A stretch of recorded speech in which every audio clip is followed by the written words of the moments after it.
예레미야 28장 1절에서 9절입니다. 같은 해 곧 시드기야가 유다 왕이 되어 다스리기 시작한 지 4년째가 되던 해 다섯째 달에 일어난 일입니다. 기브온 사람 아수리 아들 하나냐라는 예언자가 있었는데 그가 주님의 성전에서 제사장들과 온 백성이 보는 앞에서 나에게 이렇게 말하였다. 나 만군의 주 이스라엘의 하나님이 말한다. 내가 바벨로니아 왕의 멍에를 꺾어버렸다. 바벨로니아 왕 느부갓네살이 이곳에서 탈취하여 바벨로니아로 가져간 주의 성전의 모든 기구를 내가 친히 2년 안에 이곳으로 다시 가져오겠다. 또 유다왕 여호야김의 아들 여고냐와 바빌로니아로 잡혀간 유다의 모든 포로도 내가 이곳으로 다시 데려오겠다. 나 주의 말이다. 내가 반드시 바빌로니아 왕의 멍에를 꺾어버리겠다. 그러자 예언자 예레미야가 주님의 성전에 서 있는 제사장들과 온 백성이 보는 앞에서 예언자 하나냐에게 대답하였다. 그때 예언자 예레미야는 이렇게 말하였다. 아멘. 주님께서 그렇게만 하여 주신다면 오죽이나 좋겠소. 당신이 예언한 말을 주님께서 성취해 주셔서 주님의 성전 기구와 모든 포로가 바빌로니아에서 이곳으로 되돌아올 수 있기를 나도 바라오. 그러나 당신은 이제 내가 당신의 귀와 온 백성의 귀에 이르는 말을 들으시오. 옛날부터 우리 선배 예언자들은 많은 나라와 큰 왕국에 전쟁과 기근과 연병이 닥칠 것을 예언하였소. 평화를 예언하는 예언자는 그가 예언한 말이 성취된 뒤에야 비로소 사람들이 그를 주님께서 보내신 참 예언자로 인정하게 될 것이요. 아멘. 거짓 예언에 대해서 말씀하고 있습니다. 1절에 같은 해 곧 시드기야가 유다 왕이 되어 다스리기 시작한 지 4년째가 되던 해 다섯째 달에 일어난 일이다라고 했습니다. 예레미야서 27장 1절에 나오는 대로 목에 멍에를 매든 예언적 행동을 했던 바로 그 해입니다. 주전 593년이었습니다. 1절에 기브온 사람 아수리 아들 하나냐라는 예언자가 있었는데 그가 주님의 성전에서 제사장들과 온 백성이 보는 앞에서 나에게 이와 같이 말하였다고 했습니다. 기브온은 예루살렘 북서쪽 9킬로 지점에 위치한 도시입니다. 제사장의 도시였습니다.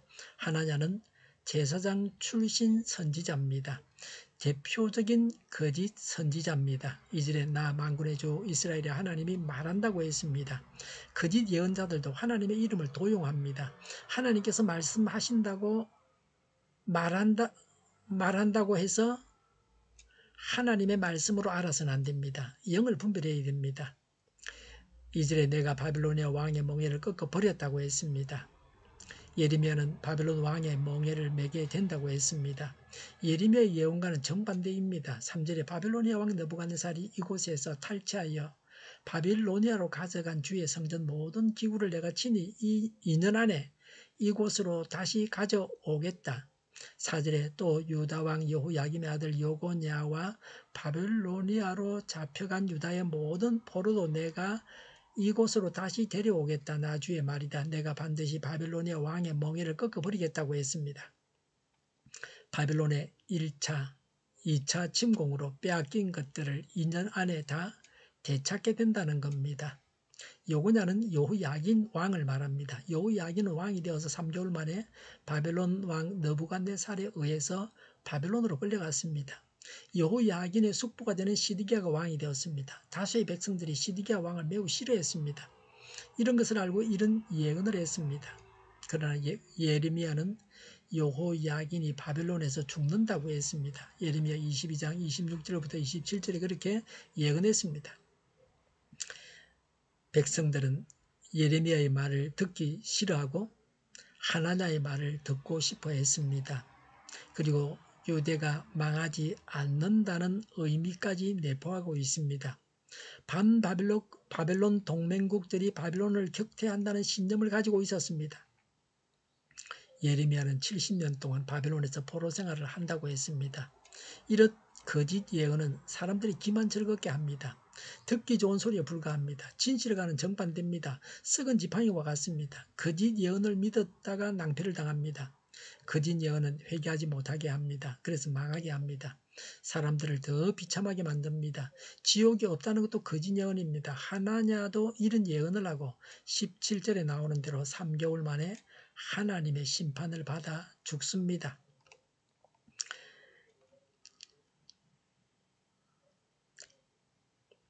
예레미야의 예언입니다. 5절에 그러자 예언자 예레미야가 주님의 성전에 서 있는 제사장들과 온 백성이 보는 앞에서 예언자 하나냐에게 대답하였다고 했습니다.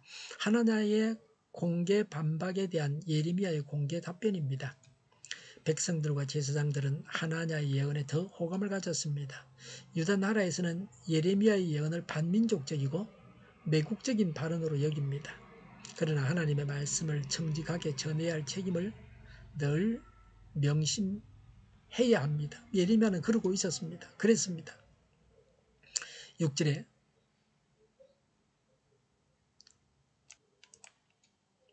그때의 예언자 예레미야는 이렇게 말하였다. 아멘. 주님께서 그렇게만 하여 주신다면 오죽이나 좋겠소. 당신이 예언한 말을 주님께서 성취해 주셔서 주님의 성전 기구와 모든 포로가 바벨론에서 이곳으로 되돌아올 수 있기를 나도 바라오. 라고 했습니다. 거짓 예언이 단지 달콤한 소리에 불과하다는 겁니다. 예레미야 자신도 나라가 잘 되기를 바라고 있다는 겁니다. 7절에 그러나 당신은 이제 내가 당신의 귀와 온 백성의 귀에 이르는 이 말을 들으시오라고 했습니다. 이제부터 사람이 바라는 말을 말하는 것이 아니고 하나님의 말씀을 전하겠다는 겁니다. 8절에 옛날부터 우리 선배 예언자들은 많은 나라와 큰 왕국에 전쟁과 기근과 연병이 닥칠 것을 예언하여서라고 했습니다. 예전의 예언자들이 재앙을 예언했습니다. 이사야, 요엘, 아모스, 미가, 하박국, 스바냐 등을 가리킵니다. 이들 예언자들은 부패한 나라에 하나님의 심판 경고를 예언했습니다. 이들은 회복과 구원을 예언하기도 했습니다. 그러나 그 이전에 제일한 하나님의 심판이 있게 될 것을 분명히 했습니다. 그러나 하나냐는 정반대로 평화만을 예언했습니다. 하나냐는 이전 선지자들의 메시지와 비교해보면 참 선지자가 아니라는 것이 분명해집니다. 그래서 예레미야의 예언에 의아해 할 필요가 없다는 겁니다. 오히려 하나냐의 예언의 기본 방향과 내용에서 본질적으로 동떨어진 것임을 지적합니다. 9절의 평화를 예언하는 예언자는 그가 예언한 말이 성취된 뒤에야 비로소 사람들이 그를 주님께서 보내신 참 예언자로 인정하게 될 것이요 라고 했습니다. 신명기 18장 22절의 근거한 말씀입니다.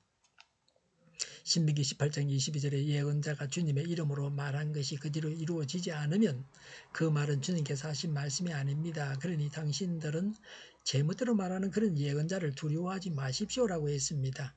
이루어지지 않으면 거짓 예언입니다. 하나님께서 하신 말씀은 반드시 그대로 이루어집니다. 2년 안에 된다고 했으니까 2년만 지나면 하나냐의 예언은 분명하게 드러납니다. 마태복음 7장 15절부터 20절에 거짓 예언자들을 살펴라. 그들은 양의 탈을 쓰고 너희에게 오지만 속은 굶주린 이리들이다. 너희는 그 열매로 그들을 알아야 한다. 가시나무에서 어떻게 포도를 따며 엉겅퀴에서 어떻게 무화과를 딸 수 있겠느냐. 이와 같이 좋은 나무는 좋은 열매를 맺고 나쁜 나무는 나쁜 열매를 맺는다. 좋은 나무가 나쁜 열매를 맺을 수 없고 나쁜 나무가 좋은 열매를 맺을 수 없다. 좋은 열매를 맺지 않는 나무는 찍어서 불 속에 던진다. 그러므로 너희는 그 열매를 보고 그 사람을 알아야 한다고 했습니다. 참 선지자인지 거짓 선지자인지를 분별하기 위해서 말만 들어서는 모릅니다. 그의 열매를 보면 알 수 있습니다. 그가 예언한 대로 되는지 보면 알 수 있습니다. 회개하지 않아도 심판받지 않고 잘 산다 하는 것은 거짓 예언입니다. 죄인은 하나님 말씀을 듣고 회개해야 됩니다. 하나님의 말씀을 바르게 분별해서 따라가야 합니다. 기도하겠습니다. 하나님의 능력으로 참과 거짓을 분별하게 하옵소서. 하나님의 말씀과 뜻을 분별하는 신령한 자가 되게 하여 주시옵소서. 정의가 강물처럼 흘러가게 하여 주시옵소서. 교회가 분열되지 않고 하나가 되게 하여 주시옵소서. 교회가 한 목소리를 내게 하여 주시옵소서. 약속을 죽이는 강대국이 사라지게 하여 주시옵소서. 죄를 인권이라고 하는 모든 악한 교회들과 모든 정당과 단체와 이 나라의 법무부가 사라지게 하여 주시옵소서. 주시옵소서. 주사파와 공산당과 이적단체들이 사라지게 하여 주시옵소서. 악한 언론과 악한 국회의원과 악한 단체들과 악한 공무원들이 사라지게 하여 주시옵소서. 하나님을 대적하는 법과 있어서는 안 될 법을 만들지 않게 하옵소서. 이스라엘 법을 폐기하지 않게 하옵소서. 일하는 자들이 정당한 대우를 받게 하여 주시옵소서. 놀고 먹는 자가 없게 하여 주시옵소서. 일을 만드는 자가 아니고 일을 하는 자가 되게 하여 주시옵소서. 눈먼 지도자, 악한 지도자, 자기 배만 불리는 지도자가 사라지게 하여 주시옵소서. 앞을 보고 선한 것을 분별해서 알고 앞길을 제시하고 섬기는 지도자만 있게 하여 주시옵소서. 하나님께서 주신 권세로 섬기는 자가 강해지게 하여 주시옵소서. 지도자들과 이 백성들에게 선한 것을 분별하는 지혜를 주옵소서. 업무 방해가 없게 하시고 업무에 충실하게 하여 주시옵소서. 망해할 사업들을 망하게 하시고 흥해할 사업들을 흥하게 하옵소서. 망해할 사업들을 붙들다가 나라가 망하지 않게 하여 주시옵소서. 망할 자가 망하고 흥할 자가 흥하게 하여 주시옵소서. 망할 자가 망하지 않아서 나라가 망하지 않게 하여 주시옵소서. 망할 나라가 망하고 흥할 나라가 흥하게 하여 주시옵소서. 쓰레기 더미를 뒤지지 말고 성경에서 보물을 찾게 하여 주시옵소서. 기도하는 기쁨과 응답받는 기쁨, 또 성도들이 모여서 교제하는 기쁨을 누리게 하여 주시옵소서. 우리 통일교회가 만국을 집하게 하여 주시옵소서. 저희의 간절한 간구에 응답하여 주시옵소서. 예수 이름으로 명하노니 모든 병만은 물러가고 몸의 모든 부분들은 온전하게 될지어다. 신유의 기적을 베푸셔서 지금도 저희의 질병을 고쳐 주시옵소서. 코로나로 신음하는 모든 자들을 고치시고 온전케 하여 주시옵소서. 저희와 교회와 이 나라의 민족을 불쌍히 여겨 주시옵소서. 모든 악한 것들을 제거하여 주시옵소서. 하나님께서 기뻐하시는 교회와 나라가 되게 하여 주시옵소서. 경제가 나아지고 달러 강세가 꺾이고 물가 인상이 내려가고 이제는 더 이상 올라가지 않게 하시며 포항 기업들의 수요 복구가 빨리 완료되게 하여 주시옵소서. 자집이 인하가 되고 출산의 기쁨을 누리게 하여 주시옵소서. 가공 음식들이 건강하게 하는 먹거리가 되게 하여 주시옵소서. 늘 맑은 공기를 마실 수 있게 하여 주시옵소서. 청년들에게 합격의 영광과 또 진로가 열려지는 영광 복을 허락하여 주시옵소서. 오늘도 하나님 안에서 차고 넘치는 삶, 복된 삶을 살게 하여 주시옵소서. 감사와 찬양을 주님께 돌려드리며 예수님의 이름으로 기도하옵나이다. 아멘.